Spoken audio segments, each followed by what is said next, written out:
तपाईहरुलाई थाहा छ तपाईहरुलाई चाहिँ अब तपाईको प्यारेन्ट्सले भनौं हैन हाम्रो प्यारेन्ट्सहरुले चाहिँ के भन्नु भएको छ त भन्दाखेरि पहिला चाहिँ पढ सानोदेखि पढ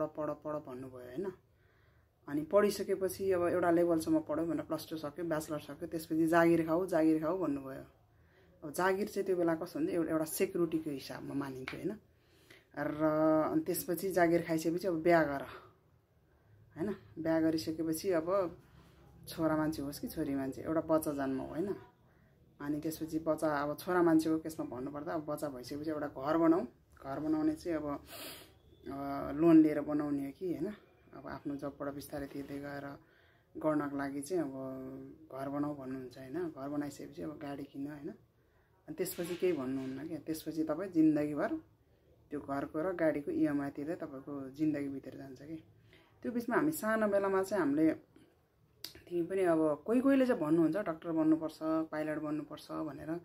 तर धेरै पर्सेन्टेजमा चाहिँ हामीलाई अब भोलि तिमी पढेर लेखेर चाहिँ एउटा ठुलो बिजनेसम्यान बन्न सक्छौ तिमी हैन अनि तिमी अब पाइलट बन्न सक्छौ पाइलट बनेर सक्सेसफुल हुन सक्छौ अब डाक्टर बनेर पनि अब तिमी सक्सेसफुल हुन सक्छौ भन्ने हाम्रो ब्रेनमा हाल्दैन के त्यो ब्रेनमा नहालेको कारणले हामी प्राय जसो धेरै चाहिँ पढेर जागिर खान्छौं हैन जागिर खान नराम्रो कुरा त होइन तर आफ्नो ग्रोथ जुन चाहेको हुन्छ नि त्यो चाहिँ हुँदैन के जागिरले कोही मान्छेले चाहिँ राम्रो जागिर खा हुन्छ त्यति जागिर खाएर पनि अब उसलाई अब भित्र मन भित्र चाहिँ फुलफिलमेन्ट चाहिँ फिल हुँदैन के किनभने उले मनले चाहेको कुरा गर्न पाएको हुँदैन नि त मनले चाहेको कुरा गर्नलाई त उले आफ्नो केही बिजनेस गर्न पर्यो अथवा आफुलाई के इन्ट्रेस्ट छ हैन त्यो इन्ट्रेस्ट सम्बन्धी नै काम गरेर उले पैसा कमाउनु पर्यो हैन त्यो हुँदाखेरि मात्र उसले चाहिँ आफू भित्र फुलफिलमेन्टको चाहिँ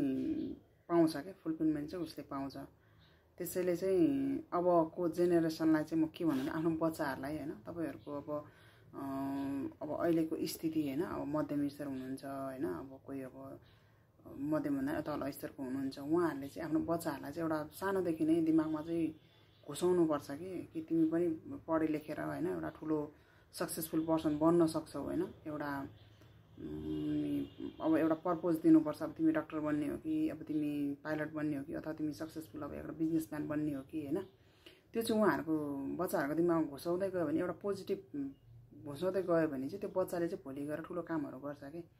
भले उले पहिला स्किलहरु सिक्छ हैन स्किलहरु सिक्छ नि उले अब केही कुरामा उले एउटा पर्पज बनायो त्यो पर्पज बनाइसकेपछि चाहिँ अब उले त्यो सम्बन्धी स्किल सिक्छ स्किल सिकेर अनि त्यो सम्बन्धी काम गर्न थाल्छ अनि त्यो काम गर्न थालिसकेपछि मात्र उले चाहेको कुरामा उ सक्सेसफुल हुन्छ र सक्सेसफुल भइसकेपछि मान्छेले पैसा त भइहाल्छ हैन पैसाको साथसाथै उले चाहिँ आफ्नो एउटा फुलफिलमेन्ट हुन्छ नि मन भित्री खुसी हो त्यो भित्री खुसी उले पाउँछ के